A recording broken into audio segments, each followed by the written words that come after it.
సరే, 2 కోట్లు ఇవ్వడం కష్టం అయితే నా కూతుర్ని మీ ఇంటి కోడలుగా చేసుకోండి అయ్యా.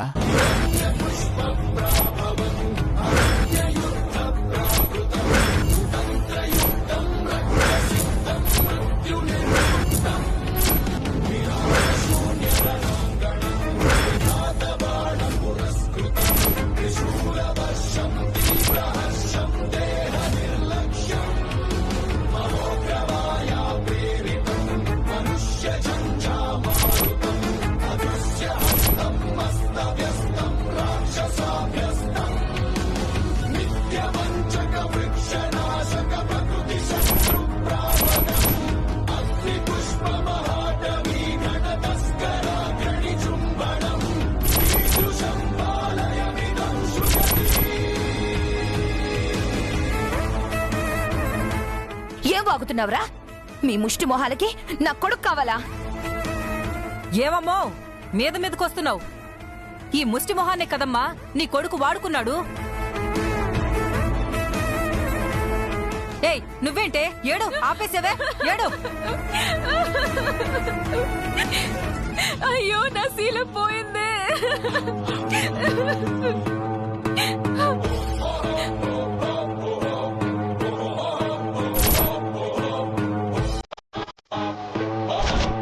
నిజం చెప్పు మళ్ళీ, నేను నిన్నేమన్నా చేశానా? నువ్వు మోసం చేసాం, వాడుకొని వదిలేసాం.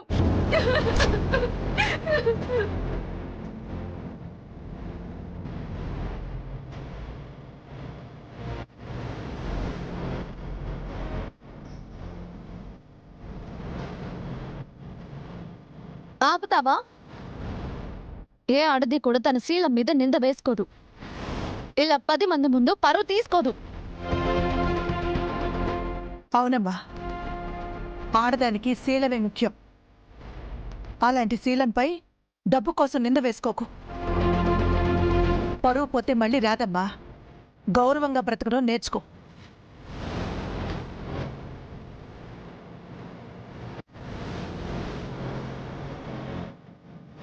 మాకు నీతులు చెప్పింది చాలమ్మా.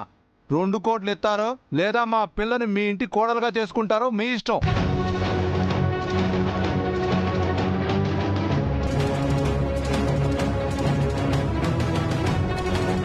రేపు సాయంత్రం వరకు టైం ఇస్తున్నాను. ఆలోగా మీ నిర్ణయం చెప్పండి. లేదంటే ఏం చేయాలో అది చేస్తాం మేము.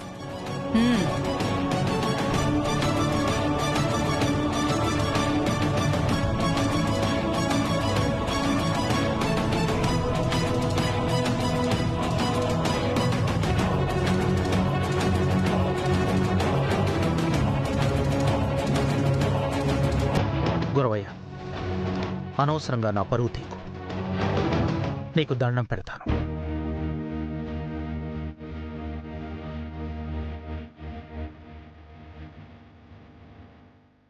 మావయ్య,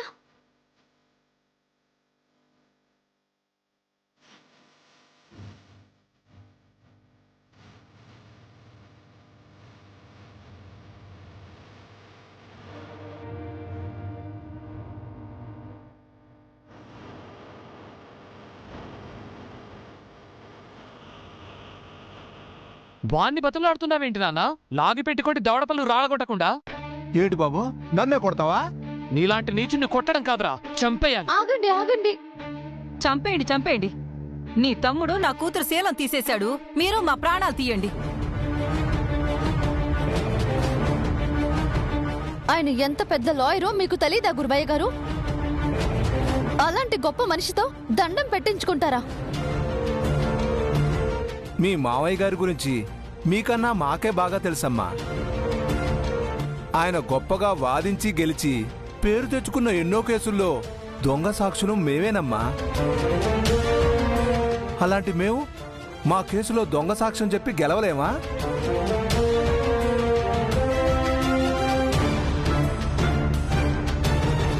అవునరా, పాముకి పాలు పోసి పెంచినట్టు మీ గురించి తెలియక మిమ్మల్ని పెంచి పోషించాడు ఈయన. ఈయన్నే కాటేశారు. కాటేయటం పాముల నైజమని నీకు తెలీదా అమ్మా?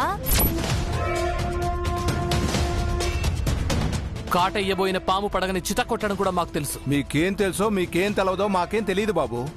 రేపు సాయంకాలం వరకు గడువు. 2 కోట్లైనా ఇవ్వండి, లేదా నా బిడ్డను మీ ఇంటి కోడలుగైనా చేసుకోండి.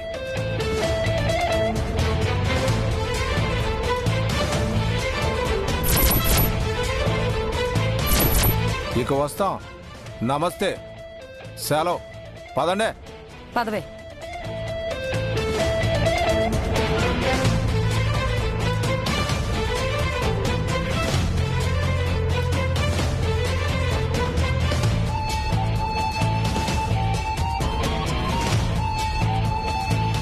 ఏంటి ప్రసాద్ గారు ఇది?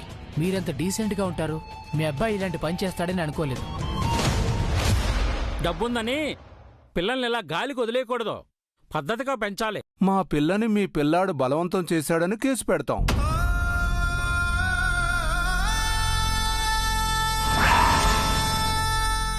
మావయ్య, ఏమండి?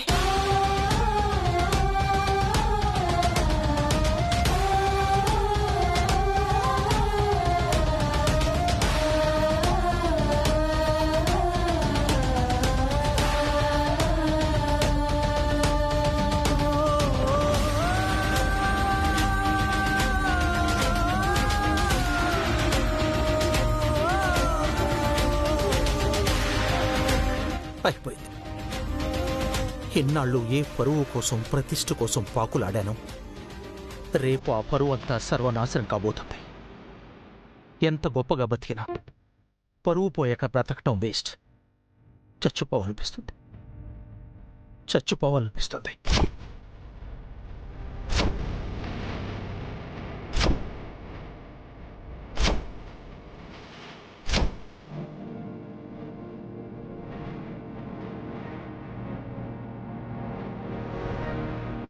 ఎందుకండి అలా మాట్లాడుతున్నారు? మీరు చచ్చిపోవడం ఏంటండి? అంతకు మించి వేరే దారి లేదు కాబట్టి. ఉంది మావయ్య. ఇప్పుడే అంతా ముగిసిపోలేదు. మనం ఓడిపోలేదు.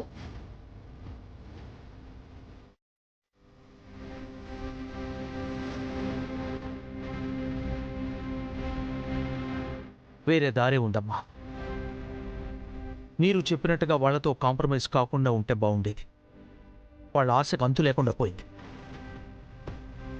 నిన్న 1 కోటి అడిగాను, ఇవాళ 2 కోట్లు అడిగాను, రేపు 5 కోట్లు అడిగినా అడగచ్చు. ఎంత డబ్బు అయినా సరే ఇస్తా. కానీ వాళ్ళు మన పరువు తీయకుండా ఉంటారన్న నమ్మకం లేదు. వాళ్ళ ప్లాన్ డబ్బులు కాదు మావయ్య. మళ్ళీ మన ఇంటి కోడల్ని చేయటమే వాళ్ళ అసలు ప్లాన్.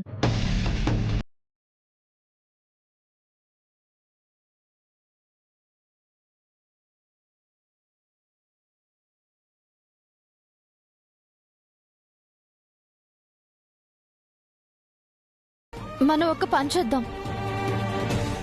వెంటనే ఒక మంచి సంబంధం చూసి దీపుకి పెళ్లి చేద్దాం.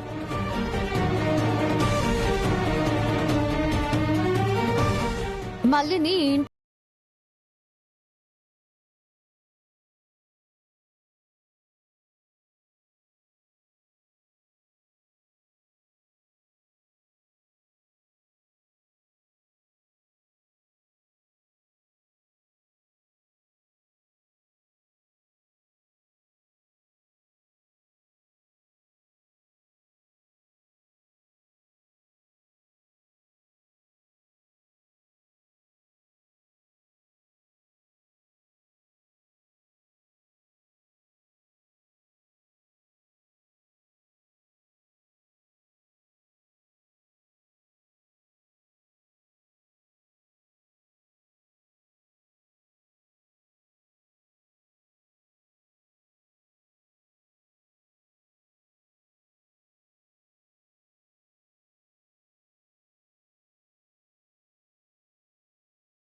ఆ, నేనా? అవును, నీ మీద నాకు ఆ నమ్మకం ఉంది. నువ్వైతేనే దీపుని నిర్దోషిగా బయటికి తీసుకురాగల. నాకు నమ్మకం లేదు ప్రసాద్. తను వాదిస్తే దీపు జైలుకు వెళ్ళడం ఖాయం. అవును డాడ్, వద్దని నన్ను పిలిపించలేదు. రై నార్మల్, దివ్య గురించి ఏం తెలుసని మాట్లాడుతున్నావు? ఈ కేసు దివ్య వాదించడమే కరెక్ట్. ఈ కేసు నువ్వే వాదించాలి. దీపుని నిర్దోషిగా బయటికి తీసుకురావాలి. కాదనుకో, ఇవి చేతు. మావయ్య,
ఏదన్నా కోరితే ఇరుకున పడతావు. నార్మల్,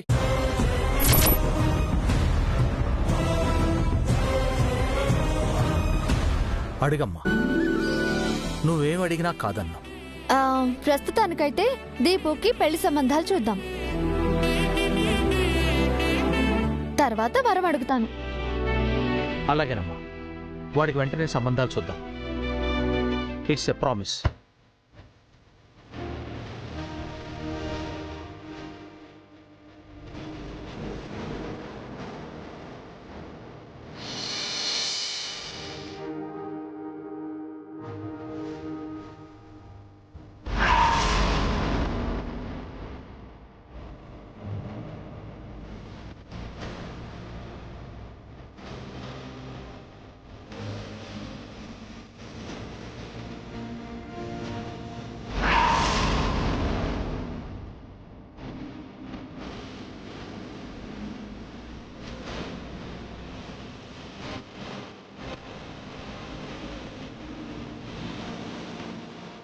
దివ్య గారు, మీరు అసాధ్యులండి. సింహ లాంటి మా నాన్నతోనే మీ చేతులు పట్టుకుపోయేదే చేశారు. అంత గొప్ప లాయర్ మిమ్మల్ని హెల్ప్ అడిగారంటే మీరు చాలా గ్రేట్ అండి. లేదండి, మామయ్య గారు నాకు ఇంత మంచి అవకాశం ఇవ్వటం నా అదృష్టం. తలుచుకుంటే ఆయనే కేసు వాదించి గెలవగలరు. అలాంటిది నాకు ఛాన్స్ ఇచ్చారు అంటే నేను అడగబోయే వరానికి ఇది తపస్సు లాంటిది.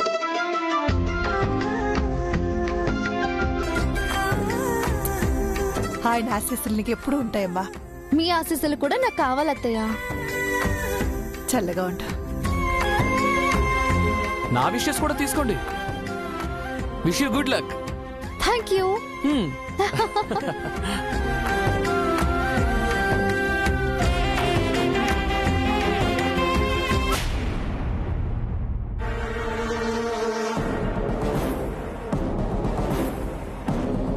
ఏంటమ్మా మీరు చెప్పేది? అవునండి, మీ కేసులో దొంగ సాక్ష్యాలు చెప్పిన గురవయ్య కాంతమ్మలు మా దీపుని అన్యాయంగా ఇరికించి మా మావయ్య గారిని బ్లాక్మెయిల్ చేస్తున్నారు. మాకు మీ హెల్ప్ కావాలండి. మీరు నాకెంతో సహాయం చేశారు మేడం. మీకోసం ఏదైనా చేస్తాను. చెప్పండి, ఏం చెయ్యాలో? ముళ్ళును ముళ్ళుతోనే తీయాలి. ఆ మోసగాళ్లకు మోసంతోనే సమాధానం చెప్పాలి. అందుకే నేను ఒక ప్లాన్ ఆలోచించామండి. వాళ్ళకి కాల్ చేసి మేం చెప్పినట్టు చెప్పండి చాలు.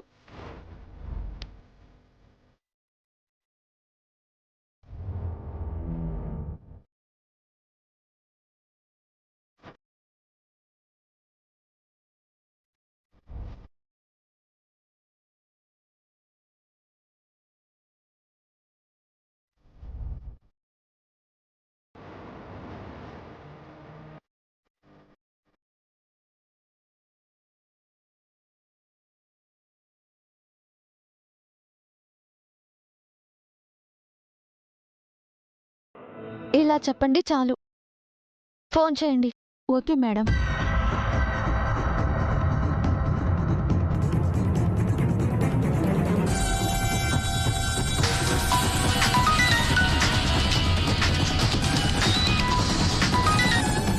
మీరేం భయపడకండి, ధైర్యంగా మాట్లాడండి. హలో, ఎవరు? నా పేరు మాధవి అండి. మీరు గురవయ్య గారే కదా? అవును. నమస్కారం గురవయ్య గారు, నాకు మీ సహాయం కావాలండి. మీరెవరో నాకు తెలియంది, నేనే సాయం చేస్తానమ్మా. మీరు నాకు బాగా తెలుసండి. కోర్టులో దొంగ సాక్ష్యాలు చెప్తుంటారు కదా. మీరు నా కోసం ఒక సాక్ష్యం చెప్పాలండి. మీరు లాయరా? లేదండి, మా లాయర్ గారి తరపున మాట్లాడుతున్నాను. మరి దొంగ సాక్ష్యం చెప్పాలంటే ఖర్చు అవుతుంది మరి. అయ్యో, మీరు అడిగినంత ఇస్తాను. మీరు మా ఇంటికి వచ్చారనుకోండి, కేసు గురించి మొత్తం వివరాలు చెప్తాను. అవునా? సరే, మీ ఇల్లు ఎక్కడమ్మా?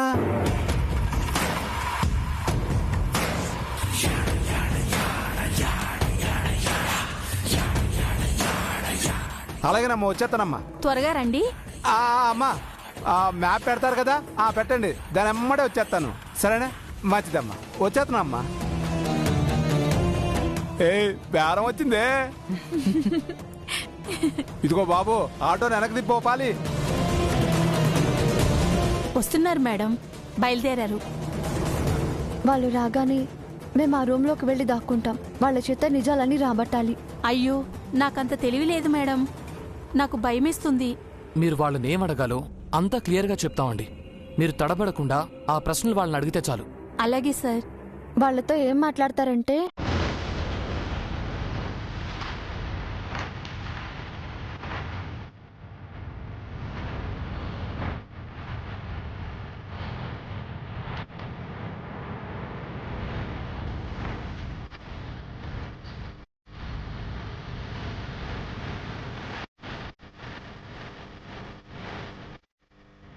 మాకు ఒకే ఒక్క సహాయం చేసి పెట్టండి చాలు.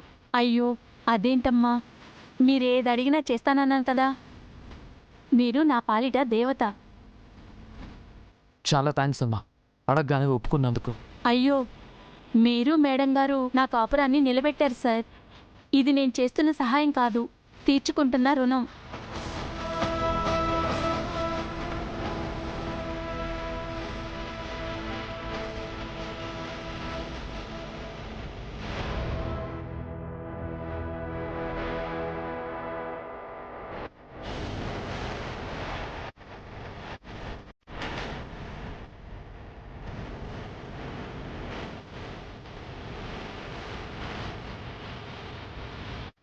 అదిగో ఆ డోరే అనుకుంటాను. పదండి.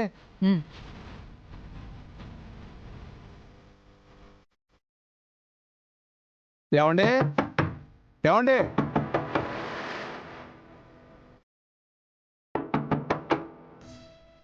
ఏమండి మాధవి గారు? వాళ్ళు వచ్చారు. మేము వెళ్ళి ఆ రూమ్లో దాక్కుంటాం. కేర్ఫుల్. Okay madam. జాగ్రత్తమ్మా. Okay sir. పదండి.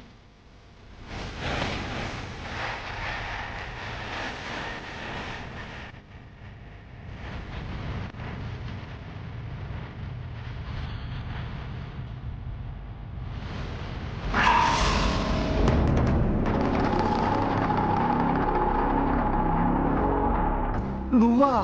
నేనేనండి, లోపలికి రండి. ఏందమ్మా, నీ కేసులో మేము వ్యతిరేకంగా సాక్ష్యం చెప్పావని మమ్మల్ని కొట్టించడానికి పిలిపించావా? అయ్యో, అలాంటిదేం లేదండి. దొంగ సాక్ష్యాలు చెప్పడం మీ బ్రతుకు తెరువు. అంతా నా కర్మ, మిమ్మల్ని అని ఏం లాభం. రండి రండి. అలాగేనమ్మా, రండి.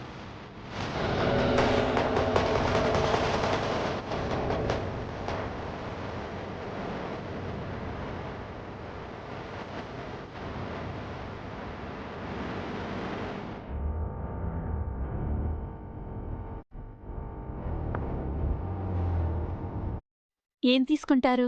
Coffee, tea? పర్లేదమ్మా. అయినా మేము దొంగ సాక్ష్యాలు చెప్తామని మీకెవరు చెప్పారమ్మా? ఆ రోజు నా కేసులో మీరు చెప్పింది దొంగ సాక్ష్యమే కదా.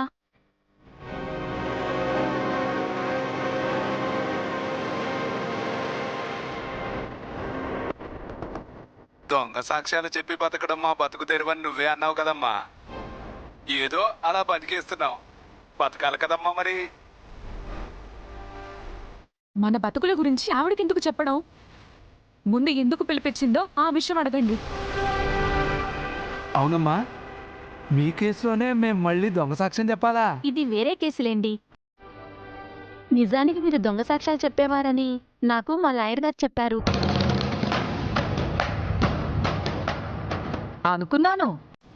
మనం ఆయనకి ఎదురు తిరిగామన్న కోపంతో ఆయన మన గురించి ఊరంతా చాటింపు వేస్తున్నట్టున్నాడు.